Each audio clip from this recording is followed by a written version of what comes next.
Prezados irmãos, eu vos cumprimento com a paz do Senhor Jesus. Amém.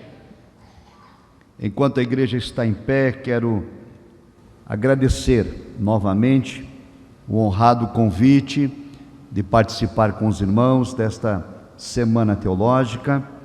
Cumprimento pastor Sérgio Bernardes, presidente deste ministério, também pastor Marcos Del Rey, que é o primeiro vice e diretor administrativo da FATEBENE, e ao pastor Davi Teles, diretor pedagógico. Em nome desses líderes, cumprimento demais pastores e obreiros aqui presentes nesta noite.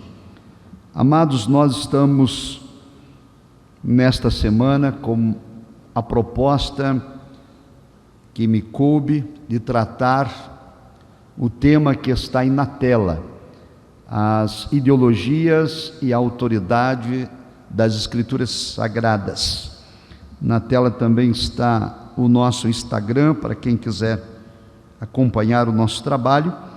E ontem, então, nós estudamos acerca das ideologias, e hoje nós vamos ao segundo subtema, sobre a autoridade das Escrituras. Eu convido então a igreja em pé para lermos juntos. O subtema está projetado na tela e também está na página de número 9 da apostila, para quem quiser acompanhar por ali.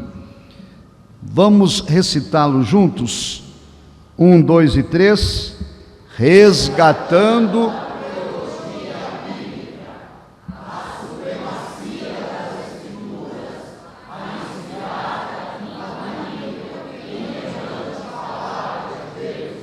Amém. Ainda em pé, vamos ler o texto bíblico, 2 Timóteo, capítulo 3, versículo 16, que também está projetado no telão.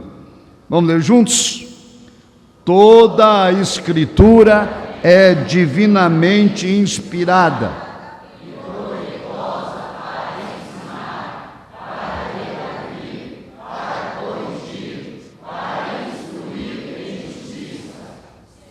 Da Timóteo, capítulo 3. Quem crê assim diz amém? Amém. Assentai-vos, amados irmãos. Querida igreja, gostaria, antes de adentrar na plenária de hoje, mais uma vez agradecer pelo convite, porque me despeço dos irmãos. Eu retorno a Brasília nesta madrugada, às 5 horas da manhã, vamos ao aeroporto, e foi uma alegria muito grande estarmos juntos aqui desde ontem, pela primeira vez em São Bernardo do Campo. Por graça e bondade divina, nós estamos em Brasília, no Distrito Federal. Sou o pastor presidente da Assembleia de Deus de Missão do Distrito Federal e vou completar, se Deus assim o permitir, em dezembro deste ano, 23 anos na presidência da igreja. E entre outras responsabilidades que Deus nos concedeu, temos o privilégio de ser comentarista das lições bíblicas da CPAD para a classe de adultos, e também presido o Conselho de Educação e Cultura das Assembleias de Deus, que é o conselho que agrega as instituições de ensino teológico. Sou casado com a missionária Dirley e agora em dezembro vamos completar 36 anos de união conjugal. Ela não pôde vir comigo, ela está ministrando hoje em Florianópolis, Santa Catarina. Nós temos 2 filhas, Priscila e Jéssica, ambas já casadas. Somos avós de uma netinha, a Catarina, com 3 aninhos de idade. E ela é a mais nova da família, mas é a que manda mais. Então, esse é um pouco do nosso trabalho, e queremos nesta noite refletir com a igreja acerca desta temática, a necessidade de resgatar a teologia bíblica. Nós temos na apostila uma introdução, e ela será projetada na tela. Eu vou pedir aos irmãos para acompanharem comigo, como fizemos ontem. A introdução, ela afirma o seguinte: na atualidade, nós temos várias correntes ideológicas que trabalham na desconstrução das Escrituras Sagradas. Entre elas, quero destacar aqui como introdução algumas. Repita depois de mim: relativismo cultural, modernidade líquida, teologias liberais, teologias progressistas, hermenêutica pós-moderna. Enumerei estas que estão aí na introdução, mas são tantas outras. Porém, estas têm uma gravidade maior e conseguem adentrar nos arraiais da igreja de modo sorrateiro e vem minando as nossas bases doutrinárias. Então, vamos no slide seguinte ver o que é relativismo cultural. O relativismo cultural faz uma apologia à inversão dos valores e não reconhece verdade absoluta. Na sua tela aparece a imagem de dois filósofos, Pirro de Elis, que viveu no quarto século antes de Cristo, e ele ensinava que não é possível ter certeza de nada nesta vida. E Protágoras, que é o filósofo que aparece na imagem de baixo, também da Grécia, viveu no quinto século antes de Cristo, e ele cunhou uma frase dizendo: o homem é a medida de todas as coisas. Significa dizer que o homem é que determina o que é certo e o que é errado. É o homem que diz o que é ético e o que é moral. Na filosofia grega, tanto de Pirro de Elis, que era um cético, e Protágoras, que era um sofista, ou seja, quem trabalha com narrativas, como vimos aqui ontem, na ideia desses dois homens, não há verdade absoluta, porque o homem é que construi a verdade. Deste modo, então, a Bíblia Sagrada, ela é colocada em xeque. O relativismo cultural ensina o seguinte: existem várias verdades. Eu tenho uma verdade, você tem outra verdade. A minha verdade é diferente da sua verdade. O que é verdade para mim pode não ser verdade para ti, e o que é verdade para você pode não ser verdade para mim, de modo que ensinam os adeptos do relativismo que não há verdade única, não há verdade absoluta, e que cada um deve viver a sua própria verdade e respeitar a verdade do outro. Parece muito bonito, mas o relativismo desconstrói o texto bíblico, porque em João 14,6, Cristo asseverou: eu sou o caminho, eu sou a verdade, e eu sou a vida. E ninguém chega a Deus a não ser por intermédio de Cristo. Perceba, irmãos, que esses três substantivos usados por Cristo, ele diz que ele é a verdade, ele é o caminho e a vida. Antes de cada um destes substantivos aparece o artigo definido. Cristo não disse um artigo indefinido, ele não disse eu sou uma verdade. Ele não disse eu sou uma possibilidade, ele não disse eu sou uma alternativa, ele não disse eu sou uma probabilidade, ele declarou enfaticamente: eu sou a única verdade.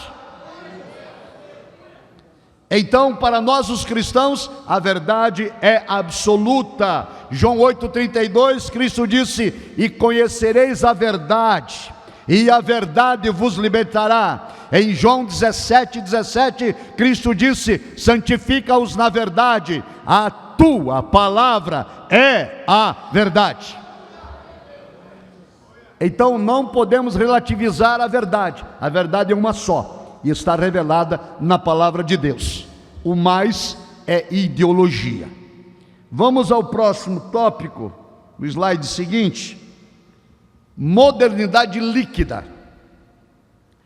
Aí aparece na imagem a figura de um sociólogo polonês e também filósofo, chamado Zygmunt Bauman, que viveu na nossa época. Ele faleceu tem pouco tempo, ele faleceu em 2017, cerca de 5 anos atrás. Ele era ateu, ele era marxista, socialista, e ele cunhou essa frase, modernidade líquida. Ele ensinou que ao término da Segunda Guerra Mundial, os valores da sociedade deixaram de ser sólidos e se transformaram em líquidos. A modernidade líquida também é chamada de pós-modernidade. Então, tudo que era sólido passou a ser líquido, tudo que era permanente passou a ser temporário. E entre estes está o casamento, que era para ser sólido e permanente, se transformou em algo temporário. A amizade, que era para ser para a vida toda, também se tornou em algo temporário. E várias outras ações da vida, tudo agora é efêmero. Veja o que ele escreveu. Ele disse: escolhi, está aí na tela, chamar de modernidade líquida a crescente convicção de que a mudança é a única coisa permanente e a incerteza a única certeza. Esta pós-modernidade, ou modernidade líquida, trabalha com o hedonismo, que é a busca pelo prazer a qualquer custo. Trabalha com o narcisismo, que é a ideia que a pessoa tem de superioridade em relação aos outros. E o mundo tomado de incerteza desprezam verdades absolutas, que é a revelação da Bíblia Sagrada. Vamos adiante. Temos o problema das teologias liberais. Aparece na sua tela a imagem de um livro chamado Jesus Cristo e Mitologia, de um teólogo alemão muito famoso, Rodolfo Bultmann. Ele lançou essa obra em 1957, e nesse livro, um teólogo diz que a Bíblia é mitológica. Ele não crê na Trindade, ele não crê no nascimento virginal de Cristo, ele não crê na ressurreição de Jesus Cristo, ele não crê nos milagres, ele não crê nem mesmo que Cristo voltará um dia. E a teologia desse liberalismo teológico de Rodolfo Bultmann adentrou as faculdades e aos seminários de teologia no mundo e também no Brasil. E há muitos que estão desconstruindo o texto bíblico, dizendo que uma parte vale, outra parte não vale. O que está escrito aqui era no passado e agora não vale para o presente. Porém, nós temos a voz, a declaração e também a enfática frase dita pelo Senhor Jesus, quando declarou: passará os céus e passará a terra, mas as minhas palavras não hão de passar. Nós temos o problema da teologia da libertação. Pode passar o slide. A teologia da libertação ela adentra aqui no Brasil na década de 70. Aí está na sua imagem o mentor da teologia da libertação aqui no Brasil. É um padre católico chamado Leonardo Boff. Veja na imagem que ele aparece com um boné do MST. Só por esse simples ícone já se pode perceber qual é a mentalidade da teologia da libertação. No Peru, ela nasce com Gustavo Gutierrez. Qual é a ideia? Pode passar o slide seguinte. A teologia da libertação não é centrada, diga assim, a teologia da libertação não é centrada em doutrinas bíblicas para libertar o homem do pecado. A teologia da libertação não se preocupa em libertar o homem do pecado.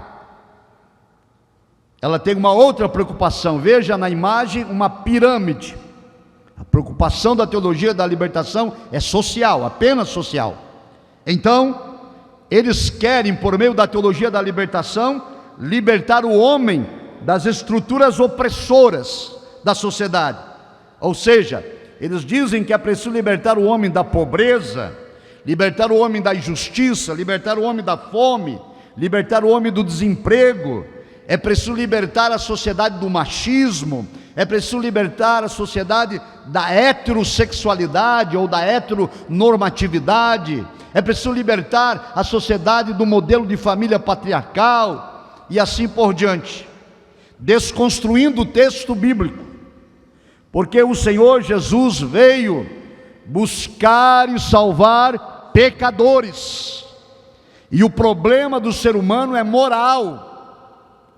Quando o problema moral é resolvido, o problema social é resolvido com ele, porque só há desemprego, fome, injustiça e miséria por causa do pecado.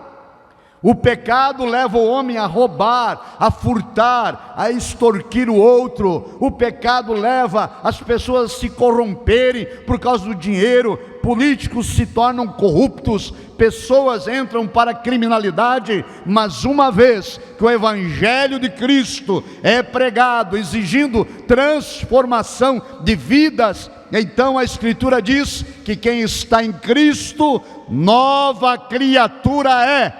As coisas velhas passam e tudo se faz novo. Mas a teologia da libertação está ensinando que é preciso ter pão na mesa e não se preocupar com questão moral. Não se preocupe com aborto, não se preocupe com ideologia de gênero, não se preocupe com homossexualidade, se preocupe com pão na mesa. E essa ideia foi vendida no Brasil. Muitos crentes, não poucos, foram enganados pela ideologia da teologia da libertação. Aí nós temos a teologia da missão integral. Aparece aí na imagem Ariovaldo Ramos, que é um pastor aqui de São Paulo, da comunidade cristã reformada. Ele aparece ali na imagem com um megafone, gritando Lula livre. E a ideia dele é de que o Evangelho foi reduzido só à salvação pessoal e que precisa trabalhar a libertação. A teologia da libertação ela é católica. A teologia da missão integral surge dentro da igreja evangélica. A ideia é a mesma, embora eles neguem isso. A ideia é marxista. A ideia é implantar o socialismo. A ideia é colocar princípios comunistas no país e em todo o mundo. Essas ideologias são contrárias à fé cristã. Cristo veio primeiro salvar a nossa alma, o nosso espírito e o nosso corpo. A Escritura diz: buscai primeiro o reino de Deus e sua justiça, e as outras coisas serão acrescentadas. Bem, continuando, para ganhar tempo, nós temos o problema das teologias progressistas. A teologia progressista é um outro evangelho, porque elas andam de mãos dadas, elas estão interligadas. Todas essas ideologias andam juntas.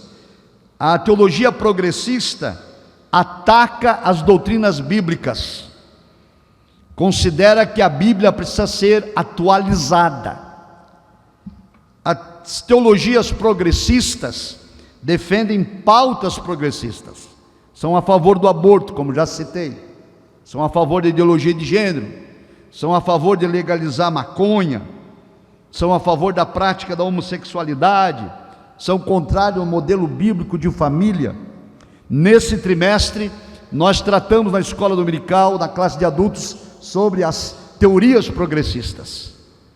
E eu sofri nas redes sociais todo tipo de ataque que os irmãos puderem imaginar, de cristãos progressistas infiltrados em nosso meio, que não gostaram de ser expostos, que queriam continuar na surdina, enganando e ludibriando o povo de Deus.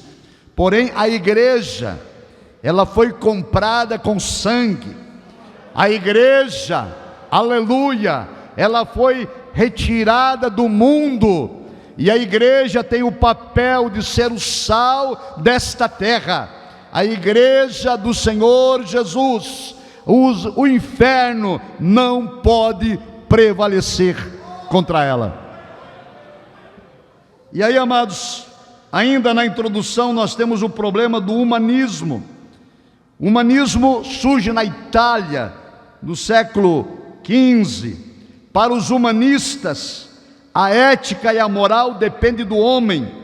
A criatura passou a ser a base de tudo, e os valores são humanos e não divinos. O que isso quer dizer? O humanismo ensina a ética e a moral. O certo e o errado não podem ser pautados pela Bíblia, não devem ser observados pela sociedade civil os critérios bíblicos. Por quê? Porque o homem é que vai dizer o que é certo e o que é errado. O homem vai determinar o que é bom e o que é ruim. O homem vai dizer o que é ético e o que é moral, de modo que o que a Bíblia diz é desprezado. Por exemplo, a Escritura diz: não adulterarás. É um princípio ético, moral e doutrinário, mas para a sociedade não há problema. O adultério é comum, é normal. E nós temos, por exemplo, o casamento. De acordo com a Escritura, o casamento é indissolúvel, mas para a sociedade civil não é. O casamento pode ser temporário, pode ser com várias pessoas, não há problema quanto a isso. A Escritura fala que o homem foi criado com dois gêneros, macho e fêmea, o ser humano, mas a sociedade diz que não, que tem o transgênero, e tudo isso é ideologia. E tem muito crente que é humanista, ele não segue o que diz a Bíblia, ele segue o que ele pensa, ou o que ele acha, ou o que disseram na universidade, ou o que falaram na escola, ou o que ele leu em algum livro, ou o que ele ouviu de algum pregador. Porém, o crente salvo, ele tem a palavra de Deus como lâmpada para os seus pés e luz para o seu caminho. Aí temos um outro problema, que é a hermenêutica pós-moderna, e busca ressignificar o sentido do texto sagrado. Eles dizem que a Bíblia tem que ser atualizada, reinterpretada, ressignificada. Por quê? Porque eles não aceitam a verdade revelada. Eles querem agregar na igreja pecadores sem arrependimento. Eles querem introduzir na igreja, e aí usa-se uma palavra, teologia inclusiva, incluir na igreja quem não quer se arrepender. incluir quem não quer abandonar o pecado, incluir quem não quer se libertar da escravidão do erro. E então, para isso, precisa desconstruir ou atualizar a Bíblia, a fim de agregar pecadores que não estão dispostos a se arrepender. Paulo já advertiu a Timóteo acerca disso, dizendo: olha, nos últimos dias os tempos serão trabalhosos, os homens se tornarão amantes de si mesmos. Paulo vai advertir também a Timóteo dizendo: olha, nos últimos dias não suportarão mais ouvir a sã doutrina, mas amontoarão para si mestres e doutores para falarem segundo as suas próprias concupiscências. Mas ele diz a Timóteo: tu, Timóteo, faze a obra, pregue a palavra em tempo e fora de tempo. Esta palavra, ela é real, verdadeira. O que nela está revelado é permanente, é eterno, foi por Deus nos dado, e nós precisamos voltar a dar prioridade ao que está escrito na palavra de Deus. Então, amados, esse é o tempo que nós estamos vivendo. A Bíblia está sendo atacada. Toda a mensagem bíblica hoje, pela ideologia, é considerada discurso de ódio, porque o cristão não tolera o pecado. Há um tempo atrás, antes da pandemia, no Distrito Federal aconteceu uma reunião com parlamentares eleitos para criar um projeto de lei de proibir o uso da Bíblia no espaço público. Nesse projeto de lei está incluso a retirada de toda a homenagem feita à Bíblia no espaço público, praças da Bíblia, colocar por terra, porque alegavam eles que o Estado é laico e que não pode usar a Bíblia. O Supremo Tribunal Federal decidiu que o uso da Bíblia em bibliotecas públicas não é permitido, ou não é obrigatório. E então eles disseram na reunião que nós, os cristãos, éramos intolerantes porque estávamos obedecendo cegamente um livro de capa preta que continha discurso de ódio e que era um livro mitológico, de que nós éramos contra a homossexualidade, porque todo cristão evangélico, disseram eles, são sexualmente frustrados. Todos esses parlamentares, não precisa dizer, são do espectro de partidos políticos de esquerda, porque todo partido de esquerda é contrário à ética e à moral cristã. Eu não vim aqui falar de política, estou falando do texto bíblico, e o texto bíblico é assim, quer gostem, quer não gostem, é isso que diz a Escritura. Então, amados, eles disseram que nós éramos preconceituosos, intolerantes, e eu escrevi uma nota de repúdio, como pastor, presidente da igreja, e publiquei nas redes sociais. Então um deles me respondeu dizendo: vocês cristãos não seguem os ensinos de Cristo, porque vocês julgam, e Jesus perdoava. E ele disse: olha, quando Cristo esteve com a mulher adúltera, ele a perdoou. Quando esteve na casa de Zaqueu, ele também o perdoou. E então respondi e disse: olha, nobre deputado, quero lhe parabenizar, porque pelo menos 2 passagens da Bíblia o senhor já conhece, e eu lhe incentivo a continuar lendo, porque a palavra de Deus transforma vidas. E quanto ao episódio da mulher adúltera, Vossa Excelência esqueceu de dizer um detalhe: de fato Cristo a perdoou, mas disse a ela: mulher, vá em paz e não peques mais. É assim que nós cristãos fazemos. Nós amamos os pecadores e queremos resgatá-los do pecado, para que não vivam mais sobre a escravidão do erro, porque foi isso que Cristo ensinou. E na casa de Zaqueu, Vossa Excelência também esqueceu de citar que Zaqueu era ladrão, Zaqueu era corrupto, Zaqueu era bandido, Zaqueu cobrava impostos além do que estava previsto, porque a vida de Zaqueu era centrada em angariar bens materiais. Zaqueu era obcecado pelo dinheiro, pelo fascínio do material. Ele era um homem materialista. A razão de viver de Zaqueu era acumular riquezas. Mas um dia ele teve um encontro com Jesus, e quando ele se encontrou com Cristo, ele percebeu que o dinheiro não era a razão de viver. E então ele se levantou no jantar e disse: Jesus, as pessoas que eu roubei, vou devolver 4 vezes mais, porque isso estava na lei. E eu disse a deputado: é um bom exemplo para os políticos do Brasil, devolver 4 vezes mais. Porém há algo naquela reunião, naquele jantar, que vai acontecer, que não estava escrito em lugar nenhum.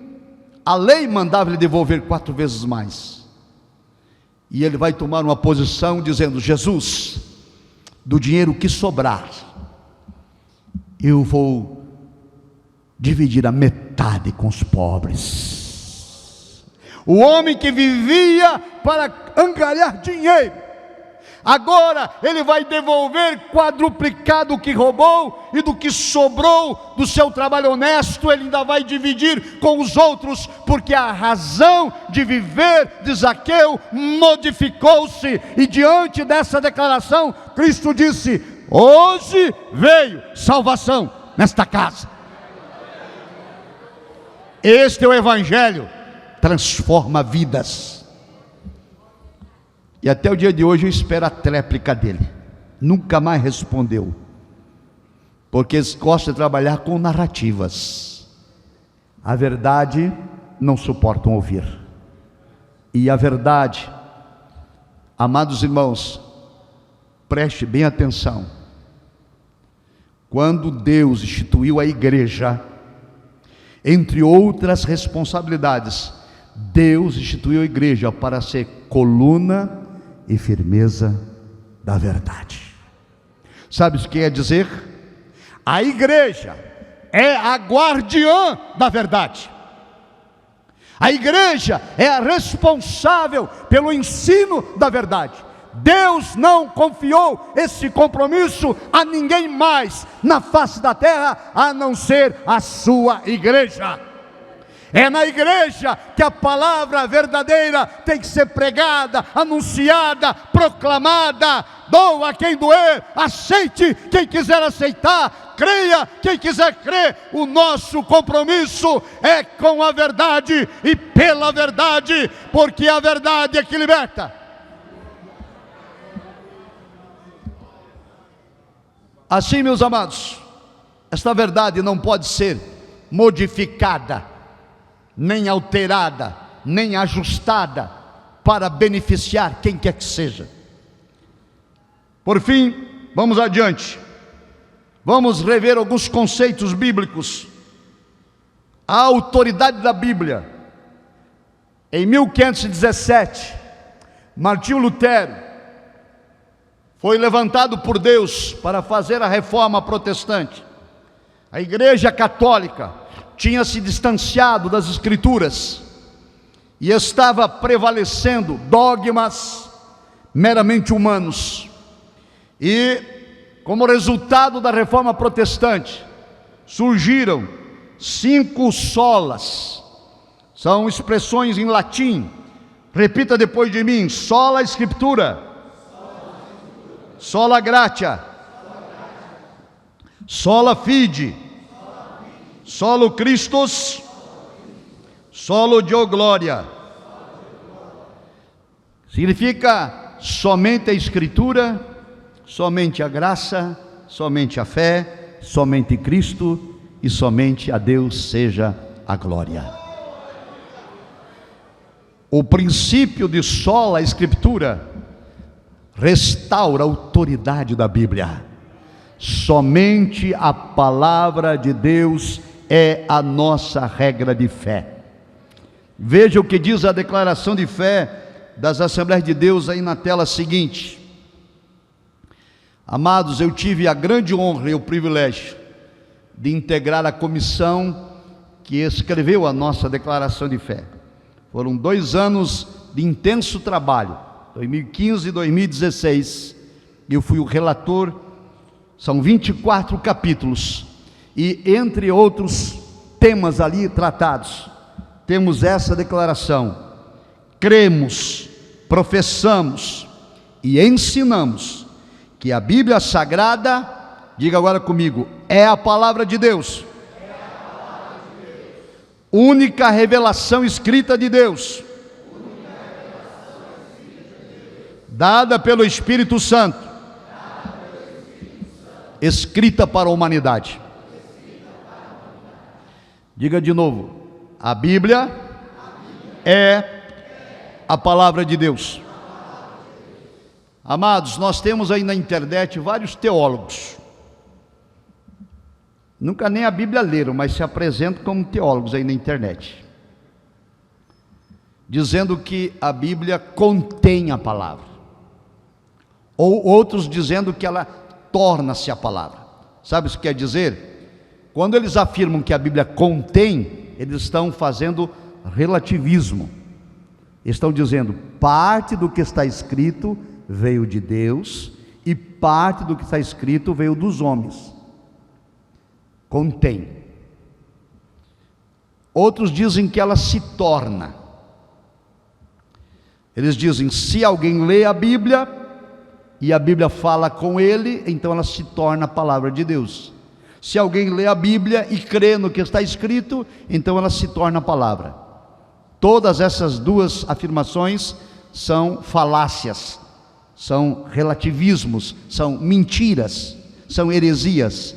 Veja, a declaração de fé, pode voltar lá na tela anterior, diz: a Bíblia é a palavra. Sabe o que isso quer dizer? Ela é a palavra, ela não contém, ela é. De Gênesis a Apocalipse, ela é a palavra. Tudo que está escrito é palavra, tudo que está revelado é palavra. Não há nenhuma interferência humana, tudo é palavra. Ela é a palavra, e ela não se torna, ela é. Se alguém lê e não crê, se alguém lê e não aceita, a Bíblia continua sendo a palavra de Deus. Então cuidado, irmãos, com os sofismos, com os relativismos, que entram sorrateiramente. Vez ou outra tem pregador repetindo, a Bíblia contém a palavra. Alguns por ignorância mesmo, não saberem nem o que estão repetindo. Por isso nós temos semana teológica. Amém? Agora veja uma outra declaração que está no nosso documento doutrinário. A Bíblia Sagrada é a palavra de Deus, única revelação escrita de Deus, dada pelo Espírito Santo à humanidade. A única revelação escrita de Deus é a Bíblia. Nossa única regra de fé e prática, a inerrante, completa e infalível palavra de Deus. Olha o que o texto diz: única regra de fé. É o que está escrito na palavra de Deus que norteia a minha caminhada. É o que está escrito nas Escrituras é que determina a minha maneira de ser. É o que está revelado na palavra de Deus que forma o meu caráter. Não é o que eu penso, não é o que eu acho, não é o que dizem, nem o que falam. É o que está revelado na Suprema Escritura Sagrada. Amém, queridos? Bem, Vamos ver alguns conceitos então. Diga assim: inspiração, infalibilidade, inerrância. O texto que aparece aí na tela, nós já lemos, 2 Timóteo 3,16, vamos ler de novo? Todos juntos? Toda a Escritura é inspirada por Deus.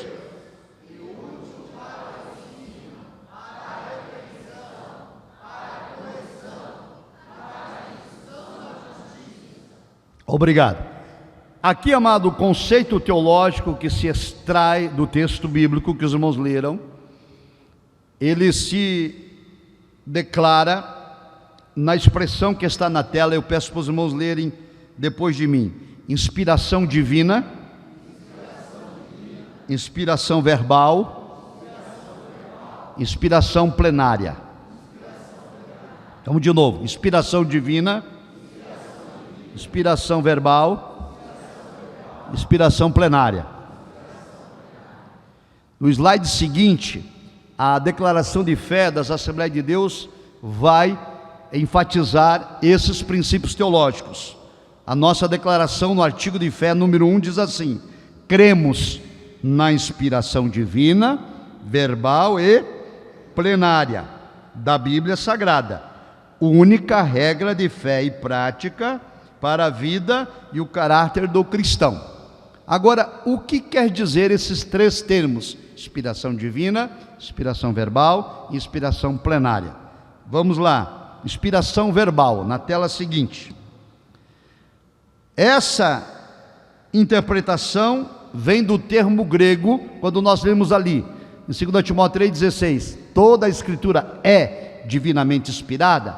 A expressão divinamente inspirada é tradução do termo grego theopnestos. Diga assim: theopnestos. Significa literalmente soprada por Deus. Então, a inspiração é chamada de verbal porque Deus soprou nos escritores o que deveria ser escrito.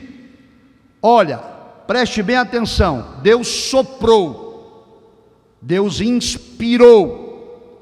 Não significa que os escritores bíblicos eram médiuns que fizeram psicografia. Não, eles não foram robôs. Cada um deles foi inspirado pelo Espírito Santo, e Deus respeitou a cultura de cada um deles, de modo que eles escrevem diferente. Paulo escreve de um jeito, Pedro escreve de outra maneira, Lucas escreve de outro modo, mas todos foram divinamente inspirados. A inspiração verbal significa que Deus soprou o que deveria ser escrito, de modo tal, querido irmão, querida irmã, tudo que está na Bíblia, toda a palavra, todo o vocábulo, toda a expressão é exatamente aquilo que Deus queria que fosse escrito e fosse revelado para a humanidade. Então isso chama-se de inspiração verbal. E o que é inspiração plenária? Veja aí, no slide seguinte. A inspiração plenária quer dizer que a inspiração é total, ela é completa, tanto do Antigo quanto do Novo Testamento. Nós lemos: toda a Escritura é divinamente inspirada. O adjetivo toda quer dizer que ela é completa, toda ela é inspirada por Deus, de Gênesis a Apocalipse. Não há um livro mais inspirado, não há livro menos inspirado.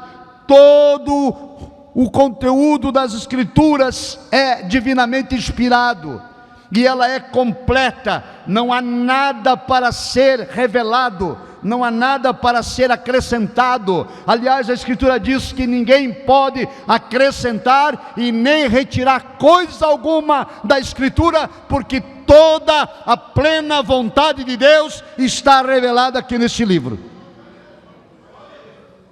Irmãos, tem gente aí na internet que tem tanto de revelação. Tem aí uma mulher que se intitula pastora, ela vai para o inferno toda semana. Não sei se a semana já foi, deve estar fazendo as malas para ir. Vai para o inferno toda semana e ela vê um monte de coisa lá, tudo mentira, conversa fiada, engano. Tudo que Deus quis que nós soubéssemos acerca dos céus e do inferno está revelada na palavra de Deus. Um dia o apóstolo Paulo foi arrebatado até o terceiro céu, e ele viu coisas indizíveis, e ele disse: não fui autorizado a contar, a revelar, a escrever, porque aquilo que Deus quis que nós soubéssemos está aqui revelado. Paulo só nos deu uma dica, ele disse: olha, o que posso dizer é que o que está escrito é que aquilo que o olho humano não viu, aquilo que a mente humana não imaginou, aquilo que sequer passou pelo coração do homem, é o que Deus tem preparado para aqueles que o amam.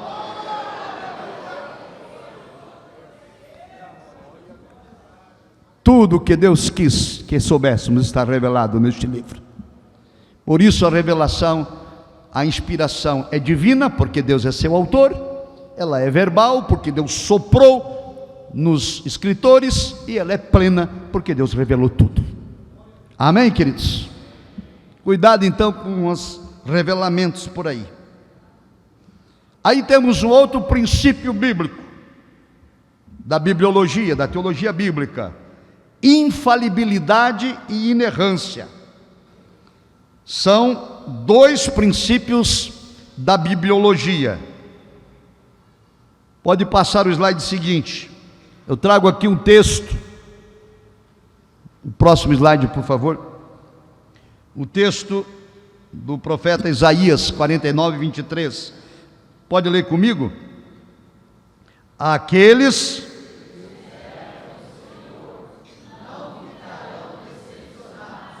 os que esperam no Senhor não ficarão decepcionados. Por quê?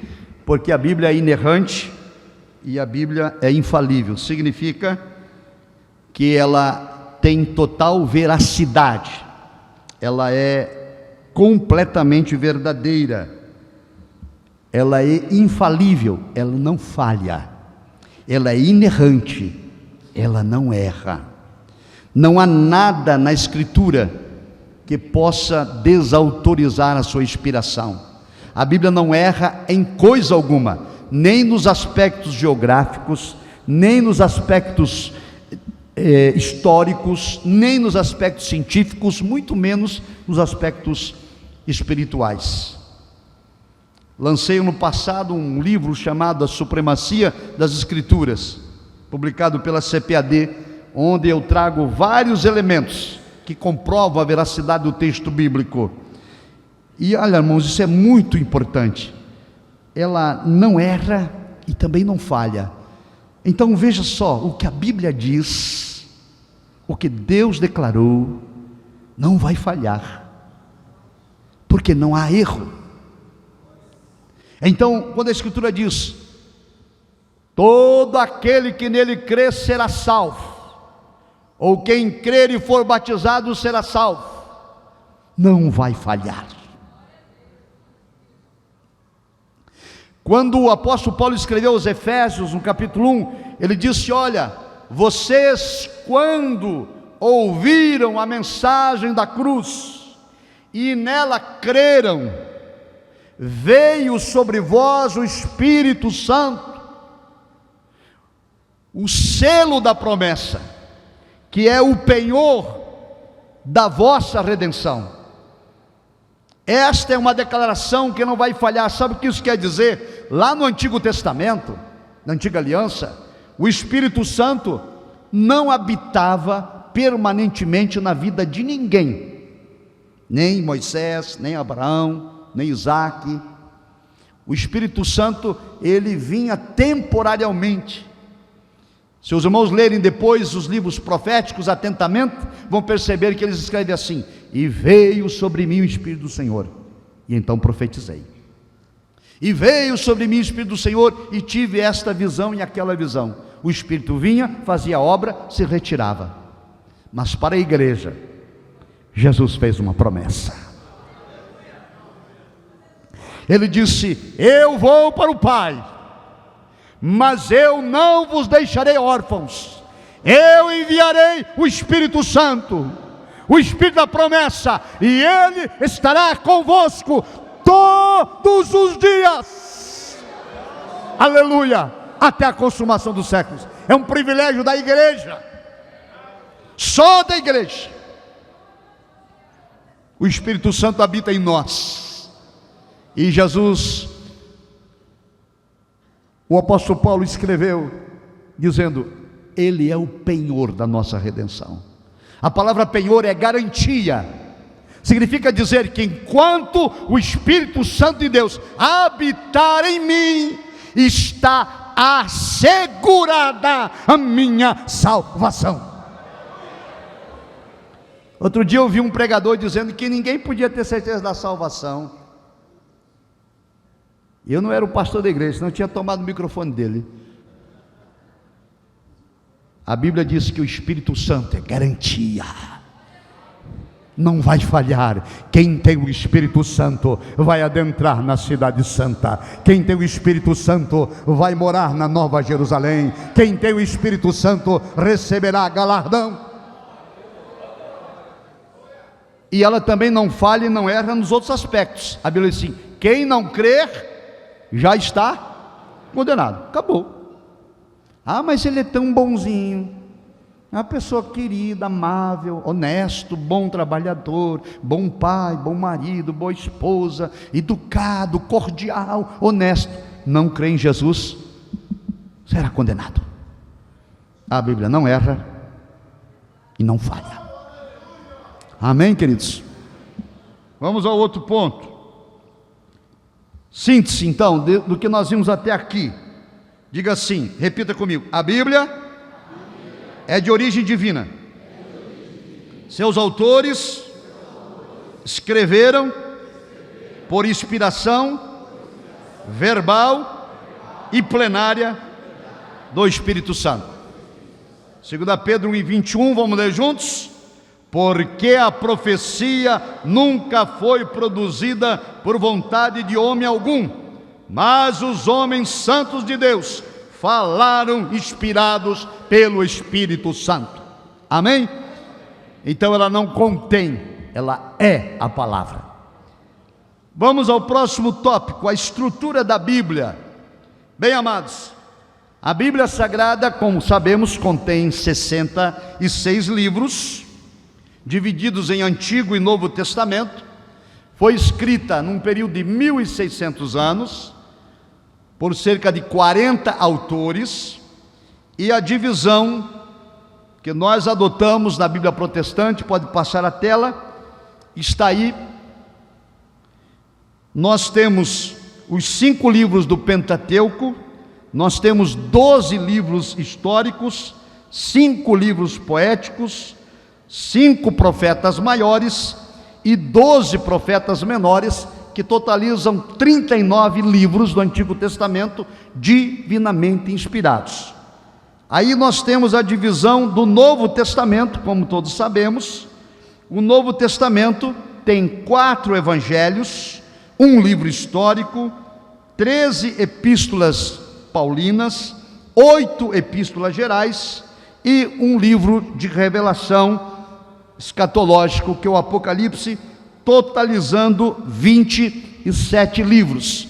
A soma dos 27 do Novo Testamento com os 39 do Antigo, então alcançam um número de 66 livros, chamados de livros canônicos, ou seja, livros reconhecidamente inspirados por Deus.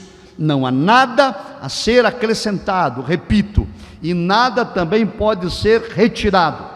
Esta é a palavra inspirada de Deus, inerrante, infalível, verbal e plenária, suficiente. Ela é a suprema revelação de Deus para a humanidade. Então, se isto tudo é verdade, nós precisamos ler as Escrituras, e não apenas ler, praticar, viver, obedecer. Veja a orientação que temos do apóstolo João, registrando as palavras de Cristo. Vamos ler? Examinais as Escrituras, porque julgais ter nelas a vida eterna, e são elas mesmas que testificam de mim. Nós somos orientados a examinar as Escrituras. Paulo, quando escreve a Timóteo, ele diz: olha, Timóteo, persista em ler, exortar e ensinar. Perceberam a ordem dos verbos? Ler, exortar, ensinar. Antes de eu ensinar, antes de eu exortar, preciso ler. Como eu vou exortar e ensinar o que não sei? Há um ditado pedagógico que diz que ninguém pode se levantar para ensinar sem antes se assentar para aprender. Então, a leitura da Bíblia Sagrada nos dá base para a nossa fé. Precisamos ler a Bíblia. Ei, amados, lamentavelmente, nós temos uma estatística da Sociedade Bíblica do Brasil, de que pastores evangélicos, porque existe, lamentavelmente, uma banalização do pastorado no Brasil. Tem muita gente por aí com título de pastor que nem crente é. Mas a estatística então demonstra que 60% destes que ostentam título de pastor nunca leram a Bíblia toda. O crente precisa ler a palavra de Deus diariamente. Eu tive o privilégio, irmãos, de nascer num lar cristão. Eu sou natural do Rio Grande do Sul. Meu pai de saudosa memória, minha mãe ainda vive. Eu fui criado na escola dominical, apresentado ao Senhor com uma semana de vida no culto. Meu pai era dirigente de um dos trabalhos numa das congregações. E eu fui aluno da classe do berçário, do maternal, do jardim de infância, dos primários, dos juniores, dos pré-adolescentes, dos adolescentes, dos juvenis, dos jovens, e sou aluno até hoje na classe de adultos. E aos 15 anos de idade, eu já tinha lido a Bíblia 3 vezes inteira, porque era motivado pelos meus professores de escola dominical e pelos meus líderes. E eu continuei a ler, e hoje eu perdi a conta, não sei quantas dezenas de vezes já li. E quanto mais leio, mais aprendo. Quanto mais leio, mais compreendo. Quanto mais leio, mais me santifico. Quanto mais leio, mais comunhão com Deus eu tenho. Leia a Escritura. É preciso ler. Há um ditado que diz: ou a leitura deste livro te afasta do pecado, ou o pecado te afasta de ler esse livro. Há tempo para tudo. Há tempo para redes sociais, há tempo para navegar no Instagram, no Facebook e etc. e outros filmes, televisão. Menos tempo para ler a Bíblia. E nós estamos aqui para reafirmar esta necessidade. Quer ver um outro problema? Martinho Lutero, na sua época, ele reclamava de que na liturgia da igreja, em 1517, mais de 500 anos atrás, ele reclamava que no culto da época, na liturgia, se dava espaço, a tese número 54, depois quem quiser consultar, a tese 54 de Lutero, ele disse, se dava tempo para tudo, principalmente para se falar de indulgência, menos para ensinar a Bíblia. E se Martinho Lutero vivesse hoje, Em algumas igrejas no Brasil, ele ia ter que escrever a mesma tese, porque no culto canta o solo, o dueto, o trieto, o quarteto, o quinteto, o sexteto, canta as irmãs, canta o coral, canta os varões, canta os jovens, canta as crianças, canta os adolescentes, não sei quem dá testemunho, e daí faltando 15 minutos, alguém diz: agora é o momento mais importante do culto, a palavra. Nós precisamos colocar a palavra de Deus no seu lugar de primazia no púlpito da igreja. Aleluia. Uma ferramenta que nós temos na teologia é a hermenêutica, que aparece aí na sua tela. A hermenêutica é a arte e a ciência de interpretar a Bíblia. Existem vários princípios hermenêuticos. O principal princípio hermenêutico diz: a Bíblia é explicada pela própria Bíblia. Um outro princípio hermenêutico diz: todo texto precisa ser interpretado à luz de seu contexto, porque se alguém interpreta o texto fora do contexto, está em busca de um pretexto. Nós temos a exegese. Estou andando rápido, meu tempo já está acabando. A exegese, aí na tela seguinte. A exegese é a aplicação dos princípios e das regras estabelecidas pela hermenêutica, para que não cometamos o erro de ensinar o que não está escrito, de afirmar o que não foi revelado por Deus. A hermenêutica e a exegese são ferramentas importantes que auxiliam o estudante, o pregador, o pastor, o ensinador a ensinar aquilo que de fato o Espírito Santo de Deus revelou na sua palavra. E em auxílio à nossa limitação humana, nós temos a iluminação do Espírito.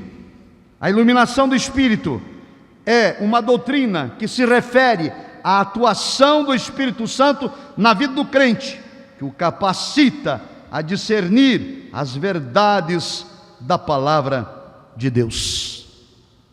O Espírito Santo, ele nos ilumina. Escute, amados, o Espírito Santo foi quem revelou esta palavra, então ele é capaz e poderoso para me iluminar, ou seja, para me ajudar a entender. Agora veja, porém, se foi o Espírito Santo quem revelou esta palavra, ele não vai trazer uma revelação que contraria o que está escrito. O Espírito Santo vai ajudar ao entender aquilo que ele já revelou. Aí tem muita gente: não, o Espírito Santo me revelou, e fala um monte de pataca, né? E não foi o Espírito Santo, foi espírito de erro. O Espírito Santo não contraria aquilo que ele próprio já revelou. E aí nós temos a experiência, que estamos indo para o final. O valor da experiência. As experiências precisam do aval das Escrituras para serem validadas. Toda a experiência espiritual que nós temos, sonho, visão, revelação, profecia, iluminação, toda e qualquer experiência precisa ser autenticada pela autoridade da palavra de Deus, porque se for diferente daquilo que está escrito no texto bíblico, então deve ser desconsiderado. Paulo escreveu isso aos Gálatas dizendo: mesmo que um anjo venha do céu e traga uma outra revelação, além do evangelho que já foi dado, seja anátema, seja maldito. Amados, a nossa experiência precisa passar pelo aval da Escritura. O Senhor Jesus, lá no Sermão do Monte, capítulo 5, 6 e 7 de Mateus, faz uma dura advertência para a igreja. Ele diz: olha, nem todo o que me diz Senhor, Senhor entrará no reino dos céus, mas somente aquele que faz a vontade de meu Pai. Então muitos vão se apresentar naquele dia e vão invocar experiências.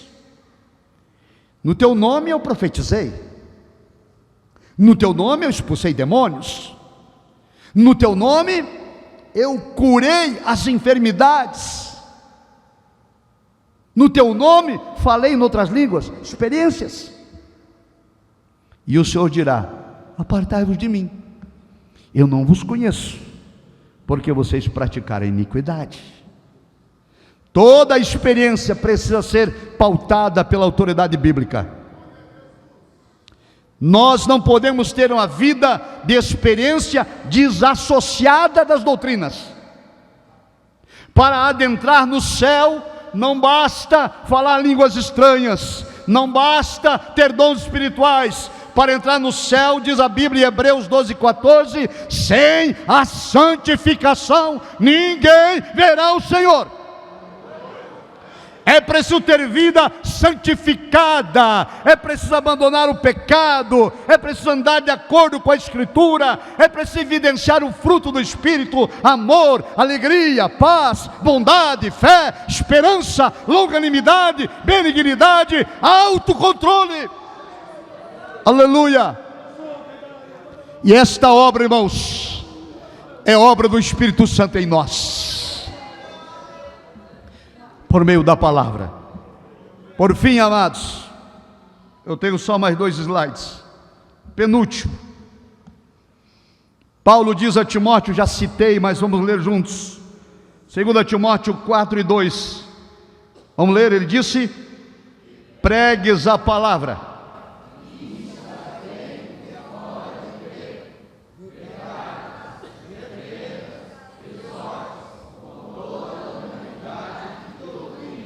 Pregue a palavra em todo o tempo, em tempo e fora de tempo.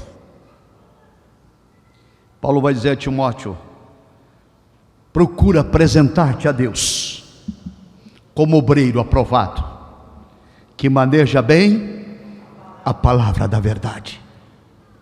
Um obreiro que não tem que se envergonhar. O último slide para eu encerrar. Aí, irmãos, aparece nessa imagem a ministra do STF, Rosa Weber, que aposentou agora. Essa ministra foi a relatora da ADPF 442. É uma ação chamada de arguição de descumprimento de preceito fundamental, movida por um partido político de esquerda, o PSOL, que pretende legalizar a prática do aborto no Brasil até o 3º mês da gravidez, sobre qualquer circunstância. E então foi marcada uma audiência pública no plenário da Suprema Corte para ouvir a sociedade. E eu tive a honra e a responsabilidade de representar as Assembleias de Deus nessa audiência pública e fazer a sustentação oral da posição da igreja contra o aborto e a favor da vida. E então fui orientado de que não deveria usar argumentos bíblicos e nem citar o nome de Deus, que eu deveria usar apenas argumentos constitucionalistas, jurídicos, sociólogos, biológicos, menos bíblicos. E eu escrevi então o argumento, e quando apresentei a Deus em oração, Deus falou comigo e disse: filho, você vai à mais alta corte do país, não vai citar meu nome e nem a minha palavra. Eu chorei, eu rasguei aquele discurso, escrevi outro. Mantive os argumentos constitucionalistas, jurídicos, sociólogos, biológicos e acrescentei outros. Quem quiser pode assistir no YouTube, está aí disponível. Já tem mais de 1 milhão de visualizações.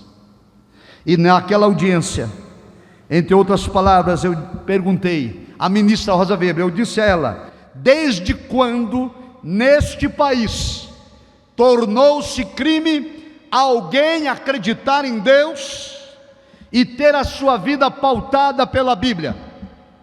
Nós, das Assembleias de Deus, cremos que a Bíblia Sagrada é regra de fé.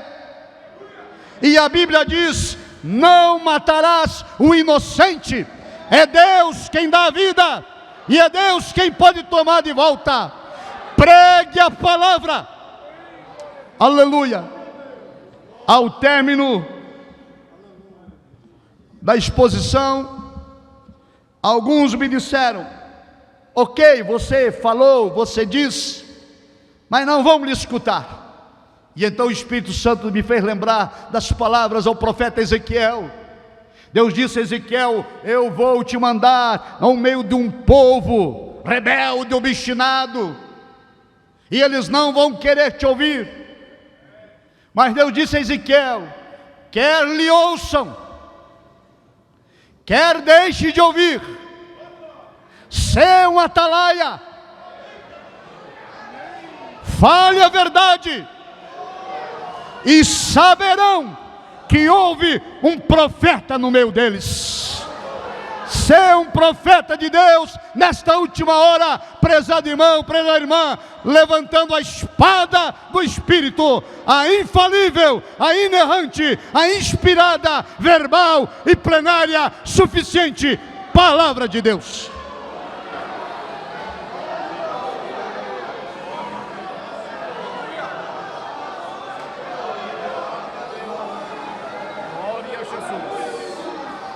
Glória a Deus, glória a Jesus, glória a Deus, glória a Deus, glória a Deus, glória a Jesus, aleluia, glória a Jesus, glória a Deus, glória a Jesus, aleluia, glória a Deus, glória a Jesus, aleluia.